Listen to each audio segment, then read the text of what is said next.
বন্ধুত্ব, ভয়, সাহস আর হারানোর অনুভূতির মাঝে গড়ে মানবিক এক আখ্যান, যার নাম জয়া আর শারমিন।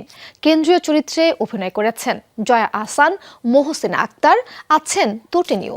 অবশেষে নির্মাণের 5 বছর পর প্রেক্ষাগৃহে আসছে সিনেমাটি। করোনা মহামারীর সময় শুরু হয়েছিল জয়া আর শারমিন সিনেমার শুটিং। মাত্র 15 দিনে শেষ হয়েছে শুটিং। দুই নারী জয়া ও তার সহকারী শারমিনের সম্পর্কের উত্থান পতনের গল্প নিয়েই সিনেমা। কোভিডের সময় এক বাড়িতে আটকে পড়া দুই নারী নিজেদের জন্য তৈরি করে নেয় একটি জগৎ, যা কিনা বাইরের ভীতিকর বাস্তবতায় ধীরে ধীরে ফিকে হতে থাকে, ফাটল ধরাতে শুরু করে তাদের ভেতরকার সম্পর্কেও। সিনেমায় জয় চরিত্রে অভিনয় করেছেন জয়া আহসান এবং শারমিন চরিত্রে রয়েছেন মঞ্চের অভিনেত্রী মহসিনা আক্তার।